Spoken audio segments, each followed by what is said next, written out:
नियम 134A को खत्म करने के विरोध में और प्राइवेट स्कूलों द्वारा मनमानी फीस वसूलने के विरोध में आज आम आदमी पार्टी के कार्यकर्ताओं ने अभिभावकों को साथ लेकर विरोध प्रदर्शन किया।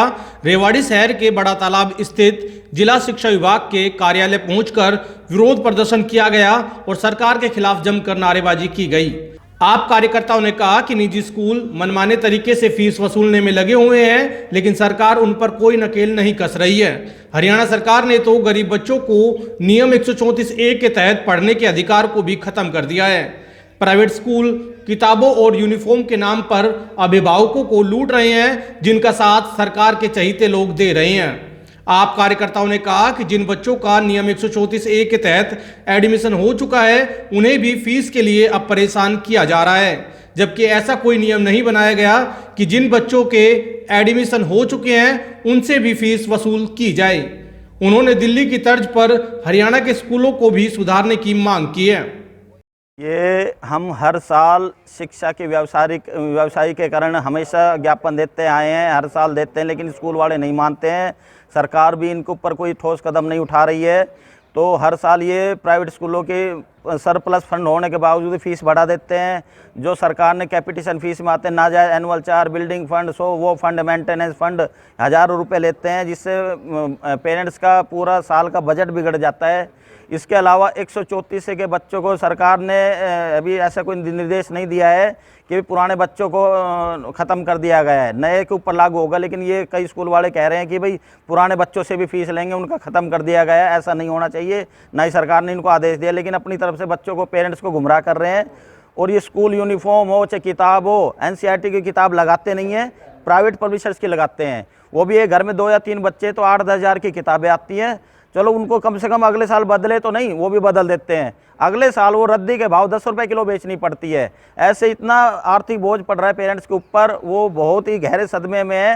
वो इस व्यवस्था से चरमरा गए हैं, उनका आर्थिक बजट बिगड़ चुका है।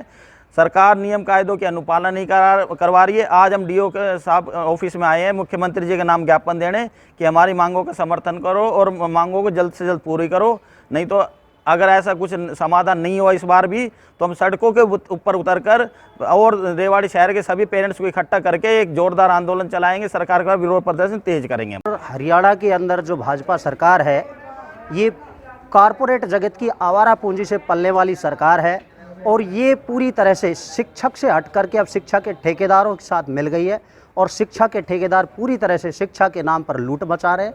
उसका काफ़ी हिस्सा इस सरकार के पास पहुंचता है, जिसकी बदौलत आज पूरे हरियाणा के अंदर 134A को एक षड्यंत्र के तहत हटाया गया है, क्योंकि सरकार ने अपना पक्ष बड़ा कमज़ोर रखा, जिसकी वजह से आज जो है 134A हट गई है और प्राइवेट स्कूलों के मालिकों के फेवर में चली गई है।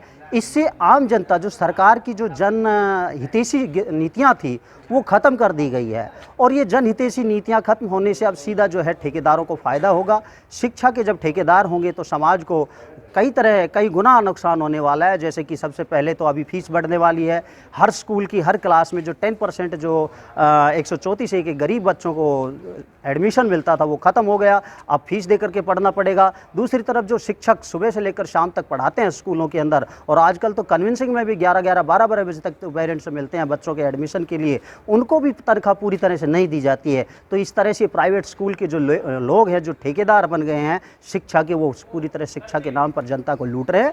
मेरा सरकार से कहना है कि सबसे पहले तो इन जो शिक्षा के ठेकेदारों पर नकेल कसे और जनहितैषी नीतियों को फिर से 134A के तहत जिस तरह के एडमिशन होते थे इस तरह से लागू कर पूरे हरियाणा के अंदर 75,000 बच्चे जो फिलहाल पढ़ रहे हैं, उनके साथ किसी भी तरह की कोई बदतमीजी ना की जाए, उनको किसी भी तरह स्कूल से ना निकाला जाए, उनको उसी नियम के तहत पढ़ाया जाए। और लास्ट में ये कह देना चाहता हूँ, जितने भी हरियाणा में सरकारी स्कूल हैं वो सांस्कृतिक शिक्षा मॉडल के तहत उन हर स्कूलों के अंदर CBSE इंग्लिश मीडियम में लागू हो, ताकि हर बच्चा, गरीब आदमी का बच्चा जो है सरकारी स्कूलों में पढ़ सके और शिक्षा जिस तरह से दिल्ली के अंदर जो शिक्षा क्रांति आई है उसी तर्ज के ऊपर हरियाणा के स्कूल भी सर्वोपरि शिक्षा के अंदर सारे स्कूल हों, सारे विद्यालय सर्वोपरि हों। यही मेरा हरियाणा सरकार को कहना है। वक्त रहते हुए जागिए, वरना ये जनता आने वाली है और तुम्हारा विरोध करने वाली।